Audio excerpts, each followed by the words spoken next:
My daughter, 17 years old, and niece, 6 years old, are the only grandkids in our family. My niece was a rainbow baby and the only child in our family. I found out about my daughter when she was 9 years old, so we missed most of her childhood. So naturally she gets a lot of attention. My daughter is clearly jealous of her and has been very mean towards her. A few days ago we all went shopping and my niece went missing in the crowd. Naturally, we all panicked and started to search for her while my daughter was on her phone playing. I told her that niece is missing and she said, "Good, I hope she's not found," and went back to her phone. So when we got home, I grounded her for a month. She thinks I was the jerk. Edit. So I'm going to give you a quick update while I figure out how to deal with her now. I decided to have a conversation with her about her feelings and behaviour towards her cousin. We didn't have much of a conversation because she kept crying and screaming at me, listing all the times everyone ignored her or favoured my niece. I honestly didn't realise how awful we have been to her. She is my little girl, and I never meant to make her feel like this. I'm going to talk to my family and tell them we need to throw her a late birthday party, since we had to skip her birthday because my niece was very sick. It will be a day only about her, and from now on, we have to be more careful about how we treat her. I don't know what to do other than that, and I probably won't be giving any more updates since I have to go figure out what to do now. Now, for a few comments before the update. Comment 1. You said your niece is the only child in your family. You also said she and your daughter are the only grandkids. Does your family not consider your daughter a part of the family because she was introduced to them later in her life? Edited after Op's response to my question, and some other responses. You're the idiot. Your daughter's response wasn't great, but I'm going to give her a pass here. You never really explained why you didn't find out why you didn't know you had a daughter until she was 9. Not exactly Father of the Year look there. The way you describe your niece makes it clear even to me that she is the favoured child. The miracle baby, if you will. And yes, rainbow babies are a big deal and they are special and something to be celebrated. But for a 6-yo to be this fawned over by you entire family. I don't blame your daughter for feeling slighted emotionally. Also, it's not cool that you are shoving off the responsibility of watching a 6-yo onto a 17-yo. You are the adult here. You neglected your niece. Don't take out the fact that she got lost on your daughter when you were supposed to be watching her. To be clear, I do not condone what your daughter said, but I'm choosing to give her grace considering the circumstances. Edited. Will everyone please stop focusing on the part of my post where I said that rainbow babies are special and should be cherishes? They are special to their parents, just like all of their kids should be. There just might be a few extra moments of relief and joy surrounding the birth than there would have been surrounding the birth of a baby who was born under so-called normal circumstances.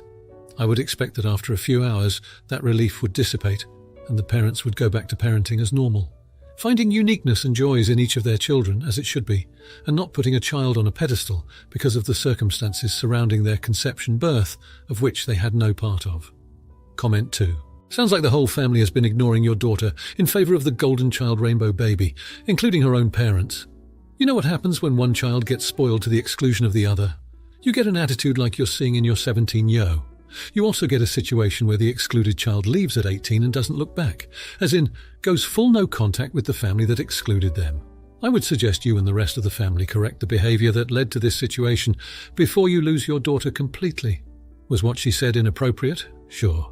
But she never would have gotten to the point of saying it if the adults in her life had shown her even a modicum of the attention her cousin gets. And you know what?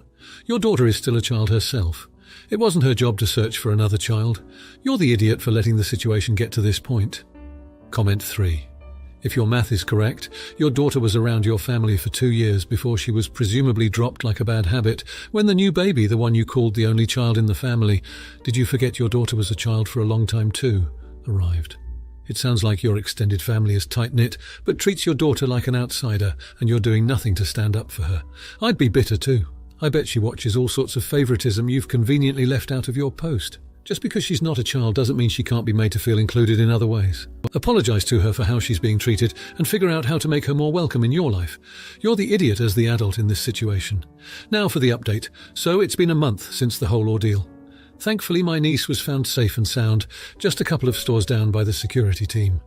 She'd wandered off to admire a display of toy unicorns. After we got home, my daughter started her grounded period, which, as most parents will agree, is never a pleasant experience. The tension in the house was palpable. But I took the advice you guys gave me and initiated a conversation with my family about our daughter's feelings. At first there was some resistance. They didn't see it, or perhaps they didn't want to. But as we went over the incidents, the shift in attention, the lack of enthusiasm for her achievements, it became clear. We were neglecting our daughter's emotional well-being because we were so caught up in protecting my niece. The next step was reconciliation. We sat down with our daughter and apologized. We acknowledged her emotions, her jealousy, and most importantly, our role in causing it. We made promises to do better, and then we started planning for her belated birthday bash. The party was last weekend, and it was a hit. She chose the theme, a space-themed party. The house was decorated like a spaceship with planets and stars hanging from the ceilings. My niece was as excited as my daughter, and they both dressed up as astronauts. We made sure my daughter was the center of attention, but also ensured to include my niece in a manner that didn't overshadow her. My daughter, in return, was very gracious and went out of her way to include her cousin in all the activities. It was beautiful to see the two girls laughing and playing together, and even more beautiful was the sight of my daughter's eyes lighting up when the entire family gathered around to sing her the birthday song. It was like a balm to our hearts, knowing she felt loved and cherished. Since the party, there's been a noticeable difference in the dynamics of our family. My daughter's been more open, more forgiving towards her cousin. My niece, in turn, has been trying to share her spotlight with her. They've been bonding better, and my daughter has started showing genuine concern for her cousin. In the end, we're still a work in progress, but we're learning. We're learning to be more mindful of both the girls' feelings and to ensure they both feel loved and appreciated equally. It's not easy and we sometimes falter, but we're getting there one step at a time. Now for the comments. 1. Not the idiot. It's commendable that your family is taking steps to rectify their previous neglect. It's never too late to improve, and it's important to acknowledge past mistakes. However, make sure that the changes are not just surface level, and that you're investing in their emotional well-being consistently, not just as a reactionary measure after a traumatic event. 2. Not the idiot. But it does seem like it took a rather extreme situation to make your family realize your own daughter's emotional needs. It's good that you're making amends now, but it's crucial to ensure you're not just overcorrecting in the short term out of guilt. Sustainable, meaningful change takes time and consistent effort. 3. Not the idiot. However, moving forward, it's essential to maintain open communication with both girls. You've made a good start with the belated birthday party, but keep in mind that it takes more than a single event to mend emotional neglect. Continue to make them feel loved and appreciated every day, not just on special occasions. Now for the next story. My 29-year-old male sister Ashley had her wedding yesterday, but I didn't attend it. 2 years or so ago, when she was going through medical depression and required treatment, I had helped her. She didn't have the money and I was the one who paid for everything for her, etc. None of her friends had helped, and neither did any of our other relatives. Much later, when she'd gotten out of her issues, I once urgently required some money. I asked her and she refused by saying she can't help and to not bother her about it again. I was shocked considering how much I'd spent for her, and when she continued to refuse, I asked her whether she had forgotten what I had done for her.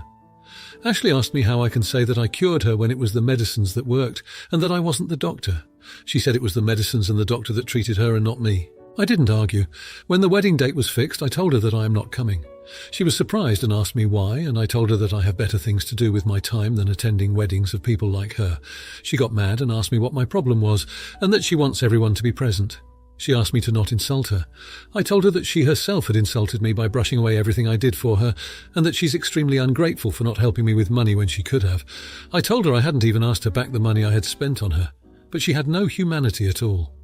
We had an argument and everyone asked me to forget about what she said and to attend. But I didn't attend her wedding and I didn't even congratulate her. Am I the idiot? Edit. I had asked her for $600 and spent around $20,000 for her treatment. I know she had the money because she'd recently got a job that was high enough and she would have been able to pay me. The wedding was being paid for by our parents and the grooms. No, I didn't say that I had cured her per se. I told her that I had paid for her medications/treatment, which essentially helped in treating her. Now, for a few comments before the update. Comment 1, not the idiot and good for you standing your ground. Ashley asked me how I can say that I cured her when it was the medicines that worked and that I wasn't the doctor. She said it was the medicines and the doctor that treated her and not me. Yeah, but you paid for those medicines and medical staff to cure her. Everyone asked me to forget about she said and to attend. Of course they did. It's easy to say that when it's not their money she used to cure her. Edit. Forgot to add. When she gets pregnant and asks you to foot her medical bills, tell her to frick off. Comment 2. You didn't help me, the doctors and the medicine did, so I don't owe you anything. You didn't take me to work daily for a year, your car did, so I don't owe you anything. You didn't feed me, the food from the supermarket did, so I don't owe you anything. I would want to stay as far away as possible from a person that uses this kind of logic. Not the idiot. Comment 3. Not the idiot. It is one thing if she had said, I can't help you because I don't have the money. which would have been fair, but forgetting who paid for treatment is a nasty move. That being said, I would be very clear with the rest of the family as to why you refused to go. Don't be insulting, just state how this happened and made you feel. Now for the update. Well, folks, I didn't expect to come back here so soon, but life has a funny way of throwing curveballs. A bit of an emotional roller coaster, but I'm grateful for how things turned out. So here's the update on Ashley and me. I've been trying to get my life together and felt proud of my progress. Then out of the blue, a couple of weeks ago, Ashley called me. Her voice shook a bit, but she was calm as she apologised for her past actions and lack of gratitude. She admitted that she had been selfish and that she had been in denial of my contribution to her recovery. She told me how she had struggled with her guilt, especially after her wedding, which felt incomplete without me. She also mentioned that she had started therapy again to overcome her tendency to downplay the emotional support she received during her depression and work on her issues with acknowledging gratitude. She said she realised the error of her ways when her therapist pointed out that she might be projecting her guilt about accepting help onto the people who helped her. The apology wasn't easy for her, and I could tell she meant it. So, I decided to take a leap of faith and forgive her. We agreed to meet and talk like we used to. It was a bit awkward at first, but we eventually fell back into the rhythm of our old banter. It felt like, for the first time in a long while, we were truly siblings again. The icing on the cake came when she said that she wanted me to have a part of her wedding, albeit belatedly. She handed me a box, and inside was a framed picture of us from our childhood with a note saying, "For my rock, my strength, better late than never." It's been a while since that meeting, and things have been looking up. We talk more, share more, and laugh more. We aren't the same as we were before, but that's okay. We're stronger, wiser, and more understanding. In the end, it was our capability to accept, forgive, and change that brought us back together, stronger than ever. And I guess that's the beautiful thing about being human. We're all flawed, but we're also capable of growth and change. Now for the comments. Not the idiot. It's not easy to forgive someone who's wronged you, especially when they've been ungrateful for your help in the past. You did a great thing by giving Ashley a second chance. It shows your maturity and understanding that people can change and grow. Not the idiot, but you should be cautious moving forward. It's great that Ashley is seeking therapy and acknowledging her past mistakes, but remember, actions speak louder than words. It's a good start, but make sure she proves her change in behaviour over time. Not the idiot. It's heartening to see Ashley making strides to improve herself and your relationship. The framed picture gesture is a positive sign that she's genuinely making amends. You're doing the right thing by accepting her apology and helping her in her journey of self-improvement. Now for the next story. This is messy. I am 40 years old and have been married to my wife Cindy off and on. We had a child together who is now 17 years old. We had a rocky part in our marriage and split for a few years where I met a woman, Stacey. We were together for a while, having twins together who are now 12 years old. Stacey and I split up because she ended up being unfaithful. 2 years later, I had reconciled with Cindy, and we got my twins every weekend due to our work schedules. This past weekend, my oldest daughter went into early labour. It was also my weekend with my twins. I had told Stacey on the way to the hospital that I would not be able to have them this weekend due to this. I had put my phone on silent and away due to a lot going on. When I returned to my phone, I had a bunch of texts from Stacey saying how I needed to go home and be with my twins, and how Cindy could handle this situation. I told her absolutely not, that I wasn't missing the birth of my grandchild.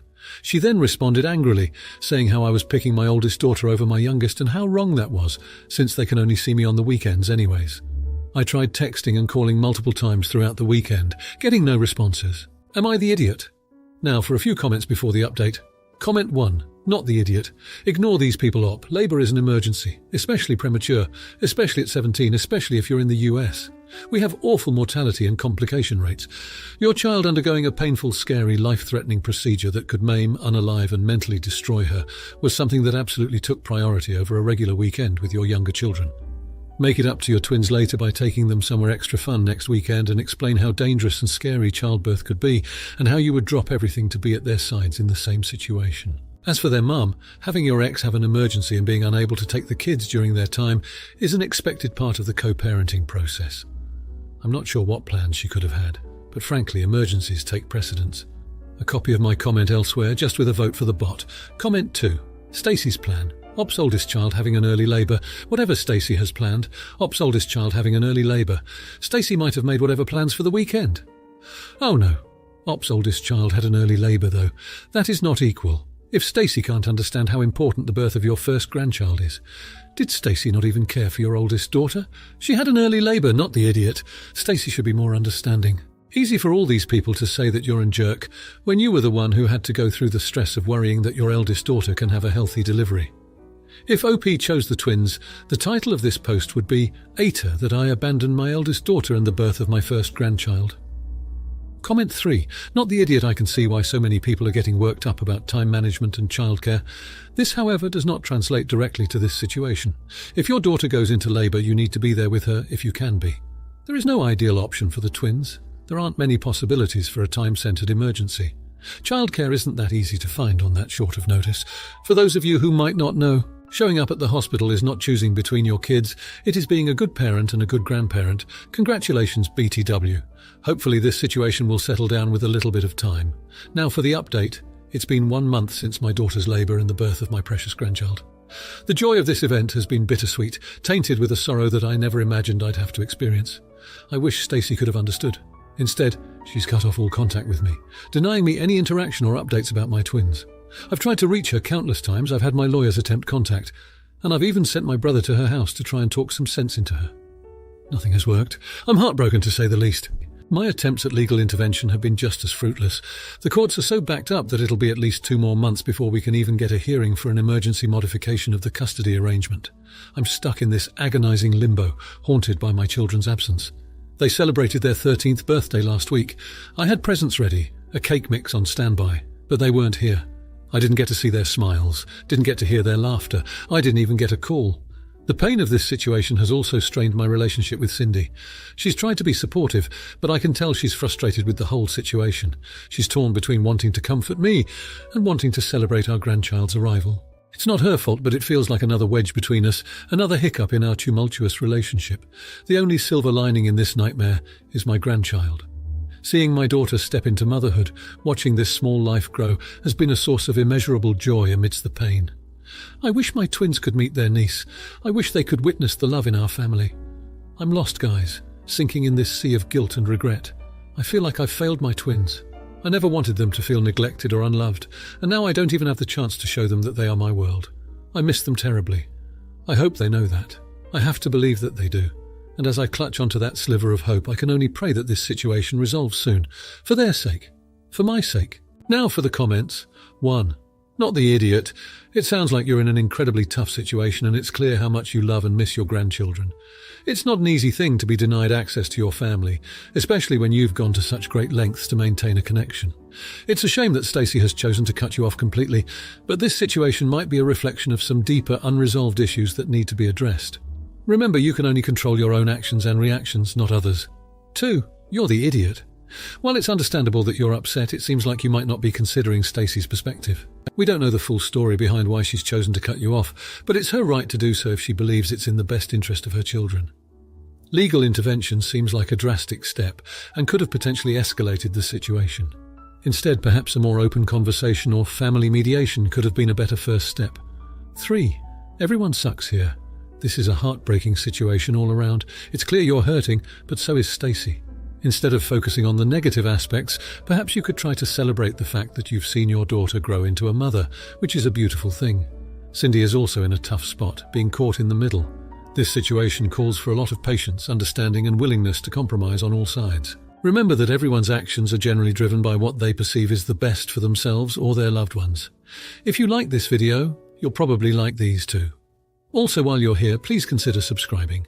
It's your support that keeps this channel alive and allows me to make better and longer videos. Have a great day.